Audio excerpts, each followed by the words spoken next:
Puji Tuhan, kekasih Tuhan, kita akan mendengarkan firman Tuhan. Sungguh kesempatan yang sangat berharga, kita bisa belajar bersama-sama, merenungkan, dan tentunya kita melakukan dalam hidup kita ini. Dengan Pendeta Sewi, Gembala GPPS Jemaat Sawahan, Jalan Arjuna 90 Surabaya. Mari kita berdoa. Terima kasih Bapa Surgawi, sesuai kebenaran firman-Mu kami lebih percaya firman Tuhan, karena Tuhan sendiri yang berfirman, dan kami mau menyimpan dalam lubuk hati yang paling dalam, karena itu menjadi kehidupan bagi kami yang mendapatkannya, dan kesembuhan bagi seluruh tubuh kami. Dalam situasi kondisi sekarang ini, dua hal ini sangat kami perlukan dalam hidup kami. Dalam nama Tuhan Yesus Kristus, amin. Kita akan belajar bersama-sama kebenaran tentang 3 prinsip dalam batin hati kita. Kita membaca dalam Wahyu pasal 3 ayat 14 sampai dengan 22. Demikian firman Tuhan, dan tuliskanlah kepada malaikat jemaat di Laodikia. Inilah firman dari Amin, saksi yang setia dan benar, permulaan dari ciptaan Allah.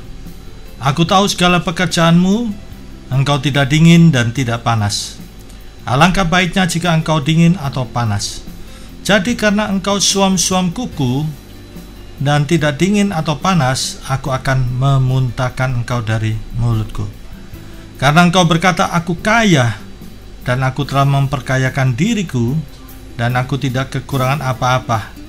Dan karena engkau tidak tahu bahwa engkau melarat dan malang, miskin, buta, dan telanjang, maka aku menasihatkan engkau supaya engkau membeli daripadaku emas yang telah dimurnikan dalam api, agar engkau menjadi kaya, dan juga pakaian putih, supaya engkau memakainya, agar jangan kelihatan ketelanjanganmu yang memalukan, dan lagi minyak untuk melumas matamu, supaya engkau dapat melihat. Barang siapa ku kasihi, ia ku tegur dan ku hajar. Sebab itu relakanlah hatimu dan bertobatlah. Lihat, aku berdiri di muka pintu dan mengetok. Jikalau ada orang mendengar suaraku dan membukakan pintu, aku akan masuk mendapatkannya, dan aku makan bersama-sama dengan dia, dan ia bersama-sama dengan aku. Barang siapa menang, ia akan kududukan bersama-sama dengan aku di atas tataku, sebagaimana aku pun telah menang dan duduk bersama-sama dengan Bapakku di atas tatanya. Siapa yang bertelinga, hendaklah ia mendengarkan apa yang dikatakan Roh kepada jemaat-jemaat. Amin. Kekasih Tuhan, surat kepada jemaat di Laodikia ini ada kebenaran yang sangat penting untuk kita perhatikan. Lihat, jemaat ini memang mendapat pujian. Lihat, dikatakan, aku tahu segala pekerjaanmu. Tahu. Nah, di sini menunjukkan bagaimana pekerjaan mereka ini tidak dingin, tidak panas. Nah, dikatakan suam-suam. Tentunya ini menunjukkan seorang aktivis, seorang agamawi, tetapi dia tidak mempunyai hati yang mendalam kepada Tuhan. Hanya polesan saja. Perhatikan, sampai dikatakan bahwa jemaat ini mengakui bahwa dia kaya. Lihat, aku kaya, aku telah memperkayakan diriku, aku tidak kekurangan apa-apa. Secara fisik memang luar biasa, tetapi perhatikan baik-baik, kekasih Tuhan. Nah, ini jangan sampai ada di dalam hidup kita. Lihat, Tetapi engkau tidak tahu, sampai begitu rupa tidak tahu, karena sudah di zona kenyamanan, kaya, tidak kekurangan apapun. Sebenarnya mereka ini melarat. Lihat, kata melarat saja ini kata yang kasar, yang keras. Sudah melarat, malang lagi. Ya, malang itu selalu malang, selalu sial, selalu apes. Sudah melarat, malang, miskin lagi. Lihat, begitu kerasnya. Sudah melarat, malang, miskin, buta lagi. Lihat, begitu kerasnya. Sudah melarat, malang, miskin, buta, telanjang lagi. Bahkan yang bersangkutan tidak tahu betapa dirinya itu sangat fatal sekali. Kekasih Tuhan. Nah ini, jangan sampai kemudian kita ini dalam keberadaan yang seperti yang dikatakan ini. Ya, dia tidak sadar bahwa dia ini sudah dalam keadaan terpuruk. Nah, ini nasihat yang harus kita miliki. Aku menasihatkan engkau supaya engkau membeli daripadaku emas yang telah dimurnikan dalam api. Yang kedua, engkau berpakaian putih. Yang ketiga, ya, supaya ada minyak melumas matamu. Tiga hal ini harus kita perhatikan supaya ada dalam batin hati kita. Jangan seperti yang dikatakan, sudah melarat, malang, miskin, buta lagi, bahkan lebih fatal, telanjang. Sangat-sangat ironis, tragis, dan memprihatinkan. Bahkan tidak tahu kalau dalam kondisi yang demikian. Tragis sekali sampai tidak tahu. Dia sudah dibutakan oleh zona kenyamanan.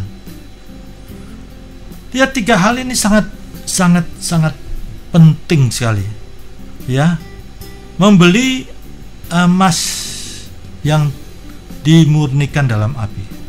Kalau kita beli emas di toko emas Bloran, ya, di pasar Bloran, ya, di BJ Johnson atau di Tunjungan, ya, tentunya kita harus bayar sekian uang.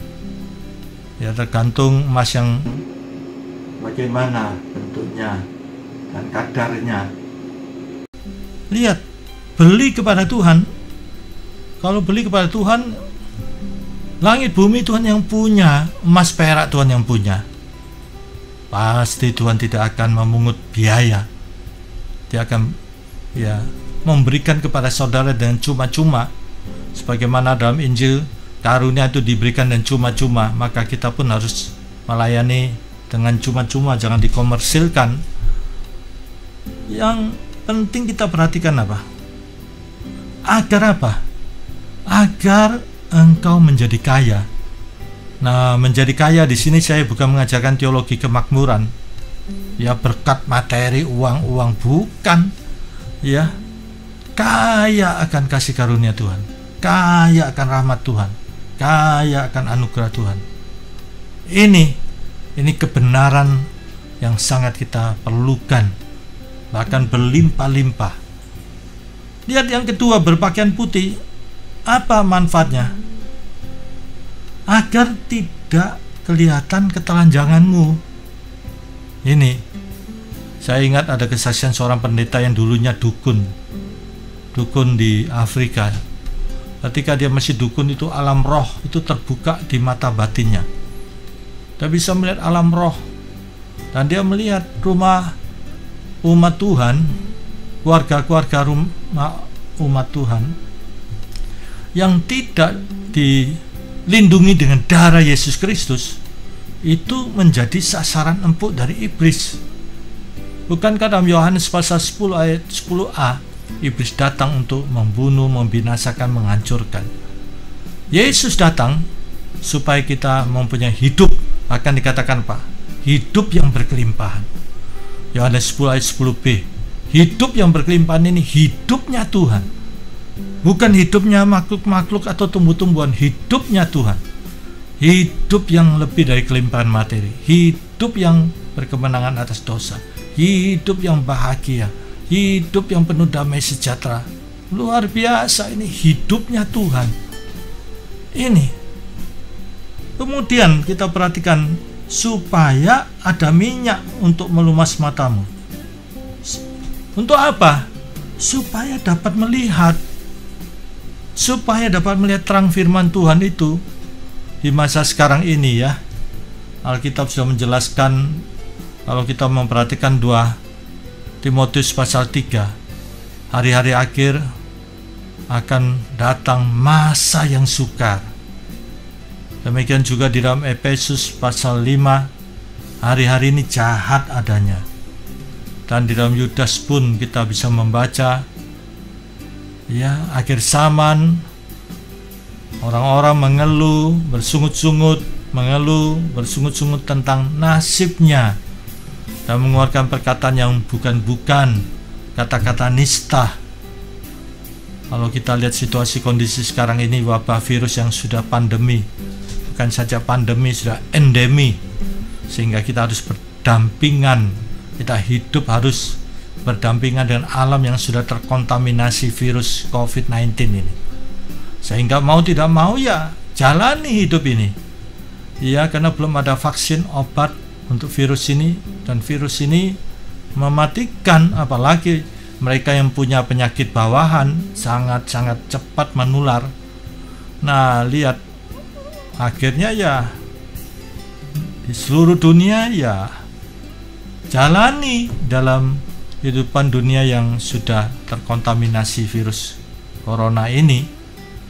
Dan kita harus disiplin, serius memakai protokol kesehatan, pakai masker yang tepat, jangan asal pakai, hidung tidak tertutup.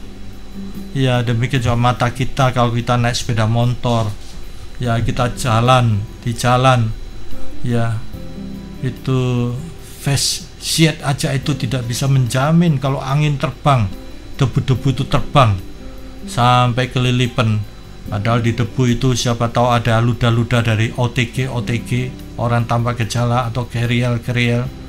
Dan debu itu kalau kita ada di taman dingin, ya bisa hidup virus itu 2 hari, ya umumnya belasan jam.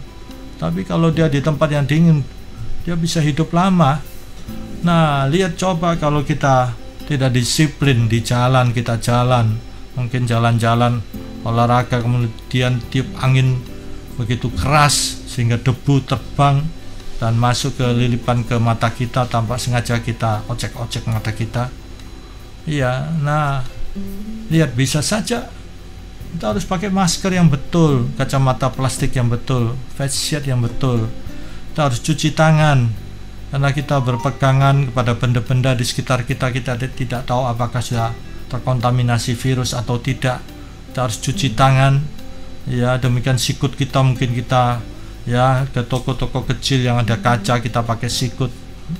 Kita pulang harus ya cuci tangan, mandi, pakaian kita juga jangan sampai tercemar. Demikian juga kita jangan ada di kerumunan, ya. Jangan sampai ya airborne itu maksudnya ya orang yang batuk, yang bersin, kemudian ludah-ludahnya itu dengan partikel-partikel kecil mengandung virus, tanpa sengaja di bawah angin kita sedot. Nah, apa yang tidak ketularan? Ya, kita ngomong dengan orang, ya dengan teman, kita tidak tahu apakah dia OTG atau carrier atau tidak. Ya, percikan ludahnya terbawa angin, kena wajah kita. Kita hanya pakai masker, tapi mata kita tidak pakai kacamata plastik, ya tidak pakai face shield. Apa enggak ketularan? Nah, ini kekasih Tuhan. Di dalam daerah-daerah tertentu ada yang zona merah, ada yang zona hitam. Nah, di sini betapa pentingnya kita harus memberikan info. Nah, kita lihat gugus depan. Gugus depan ini selalu memberitahu tentang perkembangan. bukan untuk meresahkan, bukan. Supaya kita ini tahu, kita juga harus mensosialisasi info, bukan bikin resah, tidak. Ya, jangan sampai keluarga kita setiap pagi belanja di pasar, kemudian kita ini supaya tidak resah. Ya, saya pernah ditegur, Pak Sewi kok mengumumkan, itu kan meresahkan. Loh, kok meresahkan? Amsal pasal 22 ayat 3 memberitahu orang bijaksana itu kalau melihat malapetaka dia menghindar. Melihat malapetaka, ya, melihat malapetaka dia bersembunyi. Tapi orang yang tidak berpengalaman jalan terus, akhirnya celaka. Saya ingat dulu berapa tahun yang lalu di Mulyasari, ya, ada got yang digali, tidak ditutup, ceroboh. Paginya ada orang olahraga, mungkin matanya rabun, jatuh, tewas. Nah ini, iya, kalau ada malapetaka, ada info yang dapat dipertanggungjawabkan, ya harus beritahu. Kasihan nanti orang tua saudara setiap pagi belanja ke pasar, oh anak saya bilang tidak ada apa-apa, tidak ada apa-apa. Akhirnya ketika anaknya kerja di kantor, ibunya ke pasar belanja. Lihat sekarang beberapa pasar, pedagangnya sendiri saja kena COVID-19. Lihat, apa ndak kasihan? Nah, di sini kekasih Tuhan, ya, betapa pentingnya info itu disosialisasi. Tujuan pemerintah itu supaya, ya, mata rantai bisa terputus, tidak menyebar, kena ketidaktahuan. Ini, jadi kalau ada informasi itu perlu diteruskan, asal bukan hoax. Ya, Gugus Depan setiap hari, ya, memberi, ya, pengumuman bagaimana kondisi. Nah, lihat ada beberapa daerah semakin meningkat. Nah, kalau semakin meningkat kita tahu, ya, kita orang yang berhikmat, orang yang bijaksana, ya pasti menghindar. Tapi orang yang disembunyikan, jangan sampai resah, kasihan, akhirnya ketularan. Bagaimana kalau anggota keluarga saudara ketularan? Itu sebabnya Amsal 22 ayat 3, orang yang bijaksana ketika dia melihat malapetaka, dia menghindar, dia bersembunyi. Tetapi orang yang tidak berpengalaman, dia jalan terus, akhirnya kecelakaan. Nah, kekasih Tuhan, pakai pakaian putih ini, ya, jangan sampai kelihatan ketelanjanganmu itu. Nah, disaksikan pendeta yang dulunya dukun Afrika ini bersaksi, ya, ada satu pemudi, dia bertobat. Dia dulunya hidupnya tidak beres dalam dosa seks. Ketika dia bertobat, di alam roh itu dia berpakaian jubah putih. Nah, ketika dalam perjalanan, ya, di satu jalan, dia bertemu dengan teman lama. Dan teman lama itu melihat penampilannya sudah tidak seperti dulu. Dulu suka pakai you can see, ya, maklumlah, ya, pekerjaannya memang demikian. Kemudian sekarang rapi, bersih, segar. Temannya mulai mengatakan, loh, kamu sekarang berubah ya. Dulu kan, maaf ya, dulu kan pekerja seks, dulu kan pelacur. Waktu dengar itu, langsung marah pemudi ini. Langsung dia muntap. Dan saat itu celah terbuka. Celah terbuka. Iblis, ya, iblis itu melemparkan panah-panah api. Nah, ini celah itu bukan jadi sasaran, ya, setan-setan kelas kerucuk-kerucuk, enggak. Dalam Efesus pasal 4 ayat 26 dan 27. Apabila kamu menjadi marah, apabila, jangan berbuat dosa. Jangan sampai matahari terbenam. Lihat, jangan beri kesempatan kepada iblis. Jadi iblis itu bukan cari yang kakap-kakap. Dia juga sedang mengintip celah-celah. Karena celah-celah itu, kalau sampai ada, iblis itu melempar panah api. Dan dia masuk dan menguasai. Akhirnya robohlah tembok kehidupan orang tersebut, pagar kehidupan orang tersebut.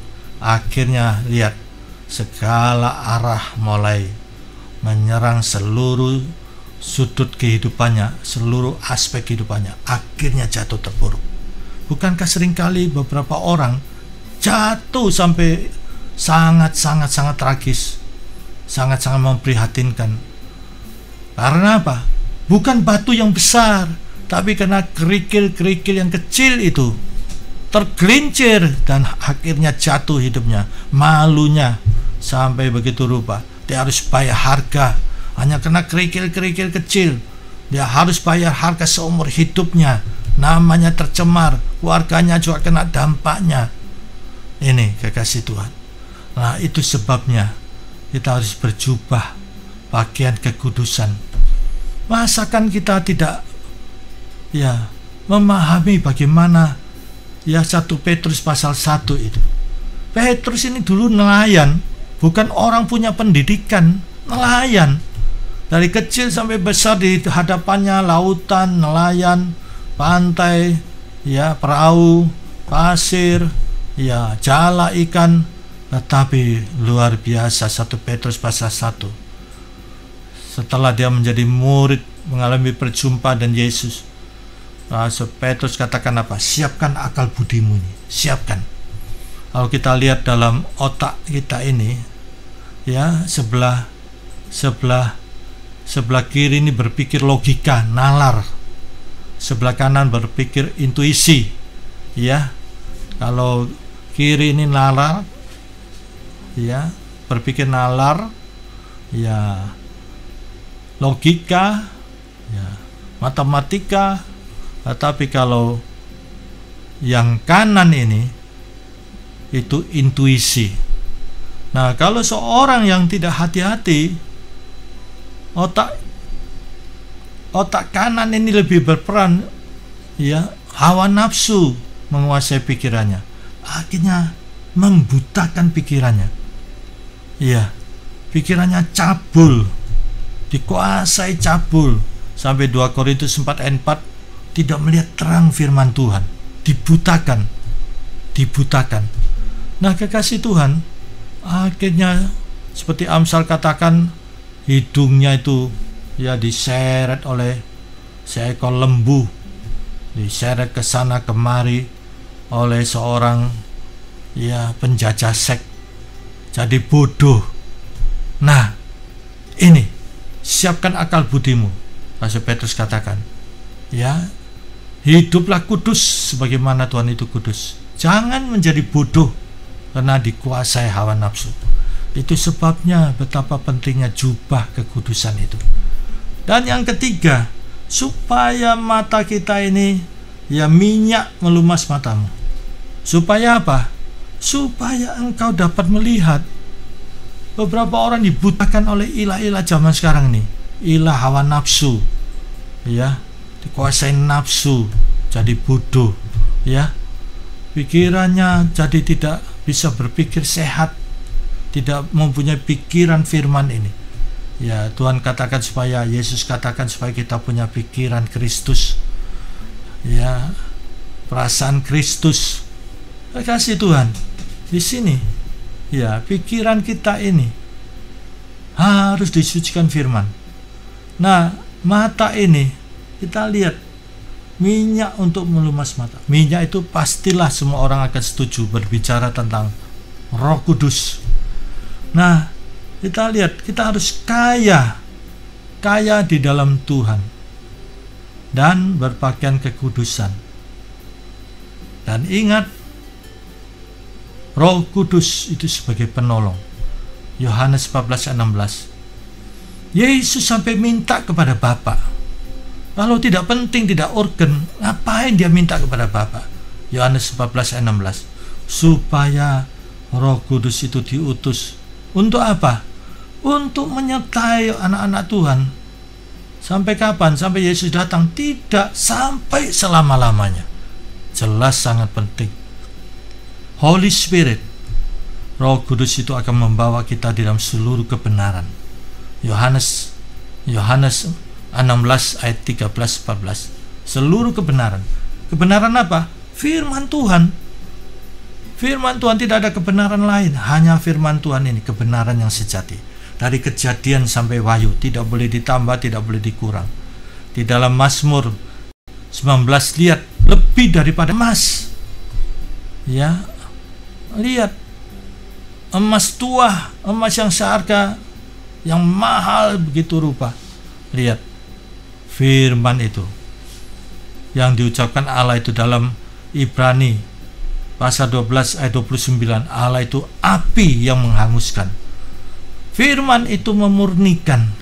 Ya, firman itu sempurna, menyegarkan, kekal, dan tepat.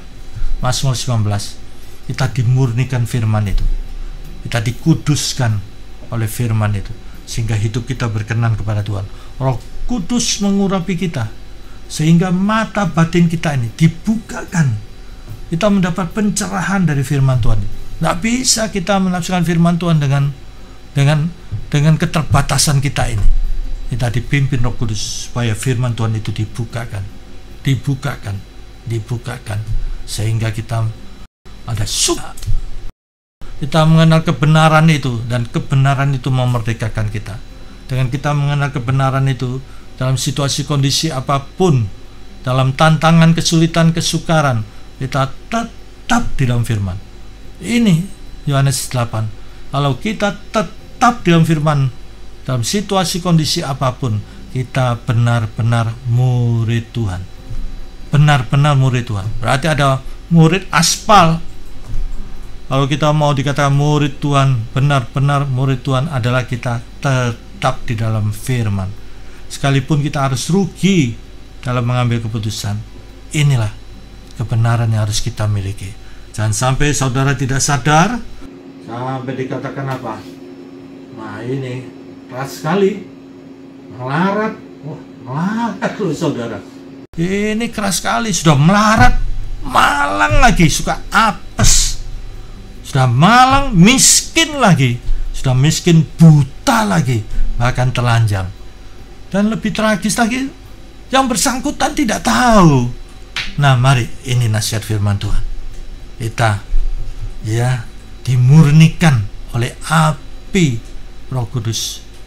Api Allah itu api yang menghanguskan. Ibrani 12 ayat 9. Berpakaian kekudusan ketika kita diurapi Roh Kudus, supaya firman Tuhan ini kita mendapat iluminasi, sehingga kita mendapat pencerahan firman Tuhan, sehingga kita tahu, oh ini jalannya, oh ini jalannya. Setiap keputusan kita dalam hidup ini harus punya alamat yang jelas. Alkitab ini, kitab apa, pasal apa, ayat berapa, sehingga kita punya dasar.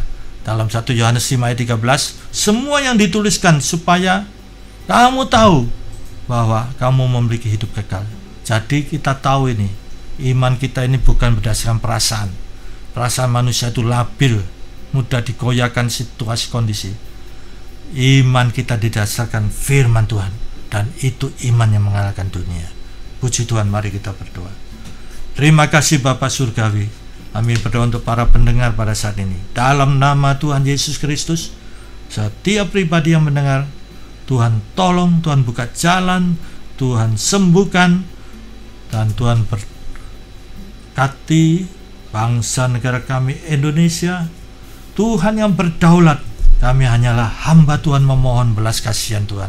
Indonesia dipulihkan, supaya wabah ini bisa teratasi, ditemukan obatnya. Indonesia diberkati Tuhan, dalam nama Tuhan Yesus Kristus. Amin.